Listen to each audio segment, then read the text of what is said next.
गाजीपुर से अमित उपाध्याय, पत्रकार। UP head की खास रिपोर्ट। केंद्रीय बजट विकसित भारत की गति निर्धारित करने का लक्ष्य रखता है। विद्यासागर सोनकर।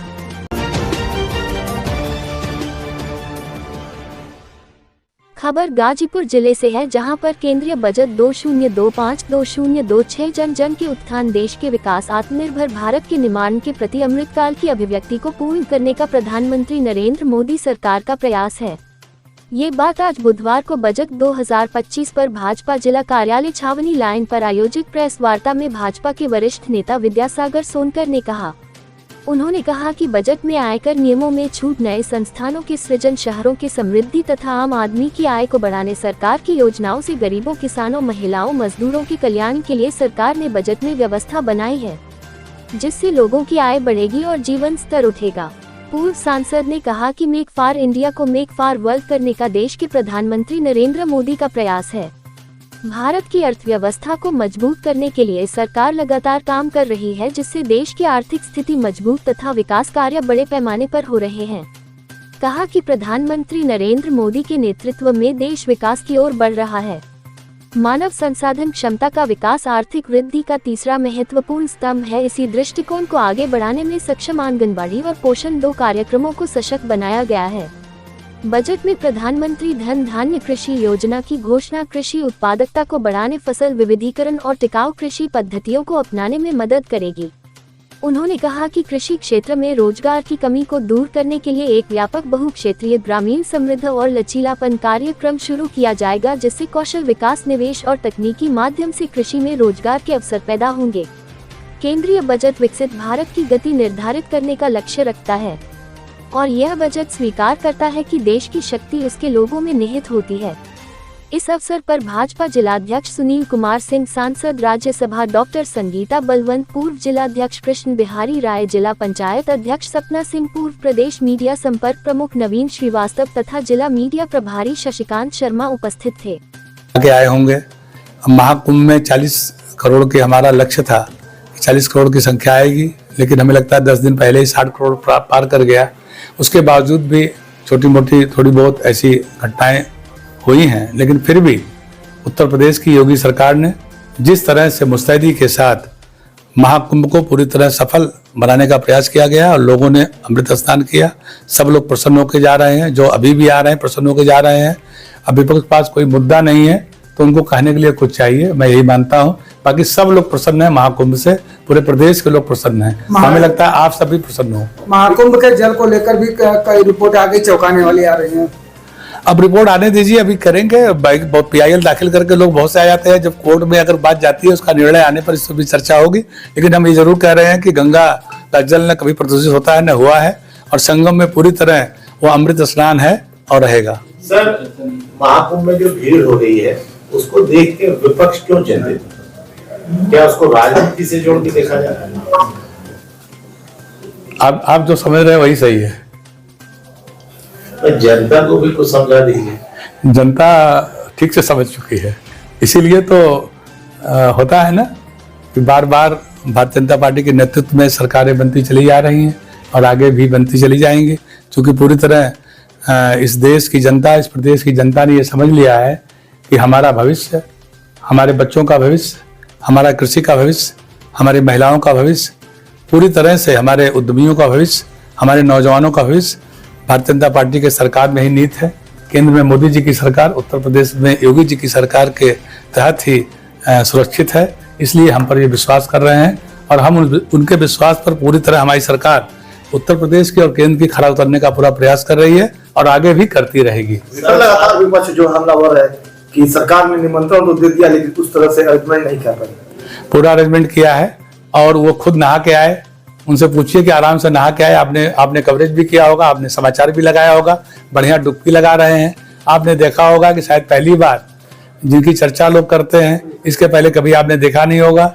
जो हमारे अंबानी जी के, मुकेश अंबानी जी के पुत्र भी स्नान की, हमें लगता है कभी बाथरूम से बाहर गए नहीं होंगे वो। तो इतना बड़ा इसका बहुत ऐसे बहुत से लोग, साधु संत, महिलाएं, बुजुर्ग, वृद्धा, छात्र, किसान, नौजवान, महिलाएं, सब जाके कुंभ में नहा करके अमृत स्नान किया है और सब अपने पुण्य का उन्होंने लाभ प्राप्त किया है, भागीदार। पंचांग लेके बैठा हुआ था, 144 साल पहले इस तरह का कोई हुआ ही नहीं था। भाजपा का ये पीआर है, वो अपने पीआर के लिए ऐसा कर रहे हैं। जो विपक्ष कह रहा है उनसे पूछे 144 साल का पहले का पंचांग देखो, पंचांग में विश्वास ही नहीं करते। हम तो पंचांग में विश्वास करते हैं, भारतीय संस्कृति में विश्वास करते हैं, हम भारतीय सभ्यता में विश्वास करते हैं, हम धर्म में आस्था रखते हैं, तो हम ये सब करते हैं। और वो नहीं करते, इसलिए वो पीछे हैं। इसलिए भारतीय जनता पार्टी सरकार केंद्र में है, प्रदेश में है। सर, आपके एक पुराने मित्र हैं, पूर्व सांसद हैं कांग्रेस के, उदित राज जी, उन्होंने कहा है कि समय आ गया है मायावती का गला घोटने जैसी बात कही है राजनीति। अब चलिए, आज तो हम लोग बजट पर चर्चा कर रहे हैं, फिर कभी मिलेंगे इस पर चर्चा करेंगे। उदित राज जी बहुत योग्य आदमी हैं, और अगर आपको खाली ऐसे ही बता दें, मतलब आपने पूछा है तो मैं बोले देता हूं, लेकिन इससे कोई मतलब नहीं होगा। इसको आप लाइन समझिए, उदित राज जी और केजरीवाल में कोई अंतर मत समझिएगा, दोनों IRS वाले ही हैं। उन्होंने अपना नाम पहले बदल लिया, रामराज से उदित राज हो गए, जानकारी है ना ये? तो उदित रामराज से उदित राज हो गए। उनको लगा रामराज में शायद होता भाजपा वाले, और भाजपा ने ही उन पर हमारे पूरब में क्या कहा जाता है कि भैया इनके हल्दी नाई लागल बा, ऐसा बोलते हैं ना। तो हल्दी किसने लगाई? सांसद कैसे बने? तो फिर वो एक और भी मुहावरा है कि बसो तोरी गोद में उपारो तोरी दाढ़ी, तो ऐसा है। तो बाकी इनको भगवान सद्बुद्धि दे, मैं ये कहूंगा। ऐसे सब लोगों को सद्बुद्धि दे, और सारे विपक्ष को सद्बुद्धि दे कि वो अब उनके पास कोई मुद्दा नहीं, कोई काम नहीं, कोई प्लान नहीं, कोई योजना नहीं। तो इसलिए उन्हें ये कहना है और कहते रहे, इससे हमको थोड़ा सीख मिलती है, हम अलर्ट होते हैं। हम हमेशा ही कहते हैं निंदक डेरे राखिए आंगन कुटी चाहे। इससे हमको निखरने का, समाज के लिए अच्छा काम करने के लिए, प्रदेश की जनता के लिए, देश की जनता के लिए और अच्छा काम करने का मुझे अवसर मिलता है। हम अलर्ट रहते हैं, ये अच्छी बात। वर्तमान बजट सरकार में प्रस्तुत किया है हमारी वित्त मंत्री निर्मला सीतारमण जी ने। तो नरेंद्र मोदी जी के नेतृत्व में जो हमारी तीसरी बार सरकार का गठन हुआ है, इस संबंध में, इस बजट के संबंध में गाजीपुर में क्या पूरे देश के अंदर, देश के सारे प्रदेशों में, सारे सभी जनपदों में जाकर के जनपद मुख्यालय पर एक बजट के संबंध में गोष्ठी करने का प्राविधान संगठन के माध्यम से किया गया है, और प्रेस के माध्यम से जन जन तक ये बातें पहुंचे, इसलिए प्रेस वार्ता करने का भी निर्णय उत्तर प्रदेश संगठन ने किया है। इसके तहत आज यहाँ आने का कार्यक्रम। विपक्ष को वो अपना काम उनको करना है, लेकिन हम गरीबों के कल्याण के लिए, महिलाओं के कल्याण के लिए, मजदूरों के कल्याण के लिए, किसानों के कल्याण के लिए हमारी सरकार पूरी तरह संकल्पबद्ध है और उसी दिशा में आगे बढ़ रही है। नए बजट में 12 लाख आप छूट दिए हैं, लेकिन लोगों की इनकम कैसे बढ़े उसके लिए भारतीय जनता पार्टी क्या कर रही है? ये हमने अभी आपको बताया है कि चाहे मेडिकल क्षेत्र में हो, IT के क्षेत्र में हो, NIT के क्षेत्र में हो, सब आपने अभी देखा है AI के क्षेत्र में है। हमने अभी चर्चा किया है पीछे, कि सभी क्षेत्रों में रोजगार के अवसर भी प्राप्त होंगे और लोगों का जीवन स्तर भी बढ़ेगा। अभी हमने हॉर्टिकल्चर की बात किया है, हमने कृषि की बात किया है, हमने ऐसे बीज की बात किया है, ऐसे उत्पादन की बात किया है, हमने ऐसे कृषि क्षेत्र में ऐसे वेयर हाउसिंग के बारे में चर्चा हमने किया है। हमारी सरकार में सारे प्राविधान है और इस दिशा में लोगों की आमदनी, आय बढ़ेगी और लोगों का जीवन स्तर उठेगा। और विपक्ष का ये कहना है, वो कहते रहते हैं, उनको भी कहना चाहिए, लेकिन हम पूरी तरह से समर्पित है गरीबों के लिए, मजदूरों के लिए, किसानों के लिए, महिलाओं के लिए। ये सरकार पूरी तरह समर्पित है। बजट में केवल उद्योग घराने को देखा गया, ऐसा बताया जा रहा है। ऐसा बताना उनका काम है, लेकिन हम ये पूरी तरह से समावेशी बजट है, सबको पूरी तरह से इसमें समावेशित करने का प्रयास किया गया है। 20 को उत्तर प्रदेश का बजट आ रहा है सर। कल आएगा तो फिर आपसे मिलेंगे हम।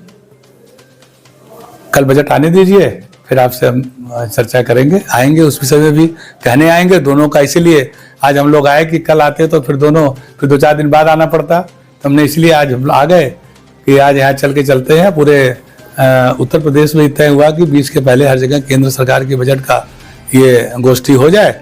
इसके बाद पुनः प्रदेश से कोई न कोई आएगा। बजट से पहले जो है उर्दू पे विवाद हो गया, भाषा को लेकर काफी विवाद चल रहा। अब देखिए, ये उर्दू का विवाद तो करना, जब कोई मुद्दा नहीं रहेगा तो आदमी करेगा ही, करना भी चाहिए। विपक्ष है, उनके पास कोई रोजगार चाहिए ना, अच्छी बात है। महाकुंभ को लेकर विपक्ष हमेशा लगातार हमलावर रहा है। ऐसे में ममता बनर्जी का एक बयान मृत्यु कुंभ बता रही है। अब ममता जी वरिष्ठ नेता है इस देश की, वेस्ट बंगाल के मुख्यमंत्री हैं, और उत्तर प्रदेश के जो हमारा विपक्ष है जिस तरह की बात महाकुंभ को लेके कह रहा है, अगर आप देखेंगे तो जो गया होगा हमें लगता है इसमें सब लोग जाके आए होंगे। अब महाकुंभ में 40 करोड़ की हमारा लक्ष्य था कि 40 करोड़ की संख्या आएगी, लेकिन हमें लगता है 10 दिन पहले ही 60 करोड़ पार कर गया। उसके बावजूद भी छोटी मोटी थोड़ी बहुत ऐसी घटनाएं हुई हैं, लेकिन फिर भी उत्तर प्रदेश की योगी सरकार ने जिस तरह से मुस्तैदी के साथ महाकुंभ को पूरी तरह सफल बनाने का प्रयास किया गया और लोगों ने अमृत स्नान किया, सब लोग प्रसन्न होकर जा रहे हैं, जो अभी भी आ रहे हैं प्रसन्न होकर जा रहे हैं। अब विपक्ष के पास कोई मुद्दा नहीं है तो उनको कहने के लिए कुछ चाहिए, मैं यही मानता हूं। बाकी सब लोग प्रसन्न हैं महाकुंभ से, पूरे प्रदेश के लोग प्रसन्न हैं। हमें लगता है आप सभी प्रसन्न हो। महाकुंभ के जल को लेकर भी कई रिपोर्ट आगे चौंकाने वाली आ रही है। अब रिपोर्ट आने दीजिए, अभी करेंगे।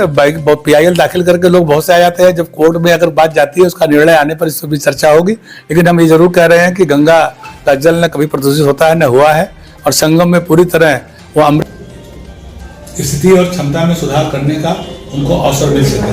2047 तक 100 गीगावाट परमाणु ऊर्जा विकसित करने के लिए निजी क्षेत्र की भागीदारी को बढ़ावा देने का भी प्रावधान इस बजट में किया गया है, जिसके तहत परमाणु ऊर्जा अधिनियम और परमाणु क्षेत्र के लिए नागरिक दायित्व अधिनियम के संशोधन किया जाएगा। परमाणु नवाचार को बढ़ावा भी देने के लिए बजट में 20,000 करोड़ का परमाणु ऊर्जा मिशन घोषित किया गया है। यह मिशन छोटे मॉड्यूलर रिएक्टर के अनुसंधान के विकास को समर्थन देने का काम करेगा, और सरकार का लक्ष्य भारतीय शहरों को नए ऊंचाइयों तक पहुंचाने के लिए भी मोदी सरकार ने पुनर्कल्पित भारत के केंद्र को रूप में प्राथमिकता देने का इसमें प्रयास किया गया है, ताकि शहरी गरीबों और कमजोर वर्गों के उत्थान के लिए भी केंद्र सरकार ने भी एक योजना बनाई है, ताकि जो हमारे शहरी श्रमिक हैं इनकी आय और जीवन स्तर में कुछ सुधार हो सके और उन्हें सतत जो सस्टेनेबल लाइवलीहुड के अवसर भी प्रदान उनको हो सके। PM स्वनिधि योजना के तहत भी इसके अंदर सशक्त बनाए जाने का प्रयास में अब तक 68 लाख स्ट्रीट वेंडर्स को इस योजना को इससे बड़े ऋण 30,000 की सीमा वाले UPI लिंक्ड क्रेडिट कार्ड के क्षमता निर्माण कैपेसिटी बिल्डिंग का समर्थन इसमें शामिल होगा। शहरों को